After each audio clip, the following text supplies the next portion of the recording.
இதுதான் திராவிட முன்னேற்ற கழகத்தின் ஆட்சியினுடைய அவல நிலையில மிக முக்கியமான விஷயம். ஏன்னா இந்த அரிசி வந்து வெறும் மேல்தட்டுக்காரர்களுக்கு செல்லக்கூடிய ஒரு விஷயம் இல்லை. ஏழை அடித்தட்டு மக்களுக்கு அவங்களுக்கு வீடுக்கு போய் சேரணும் என்று சொல்லக்கூடிய வகையில் நம்ம வந்து டியூசிஸில் கொடுக்குற ரேஷனில் கொடுக்குற ஒரு அரிசியை அதை பாதுகாப்பான முறையில் வைக்க வக்கில்லாத ஒரு திராவிட முன்னேற்ற கழக அரசு இன்னைக்கு கிட்டத்தட்ட 1900 கோடி ரூபாய் இழப்பை வந்து அரசாங்கத்துக்கு ஏற்படுத்தி இருக்கிறது. அதை தவிர பார்த்தீங்கன்னா இந்த அரிசியின் மூலமாக ஒரு 20 லட்சம் குடும்பம் வந்து நன்மை அதனால் பலன் பெற்றிருக்கும்.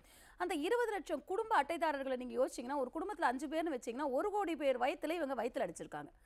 அந்த அந்த அரிசியை வீணாக்கியதோடு மட்டுமில்லாமல் அந்த அரிசி வந்து இப்போ எதற்கும் பயனில்லாத வகையில் 1 கோடி ஏழை மக்கள் தமிழக மக்களுக்கு வந்து வயிற்றில் அடித்த ஒரு வேலையை வந்து திராவிட முன்னேற்ற கழக அரசு செய்திருக்கிறது. அதிகாரிகள் வந்து ஏன்னா அமைச்சர்களுக்கு சலாம் போடுவதிலே அதிகாரிகள் இருக்கும் பொழுது அவர்கள் வேலையை யார் பார்க்க விடுறாங்க? அவங்க வேலையை அவர்களை பார்க்க விடுவதில்லை.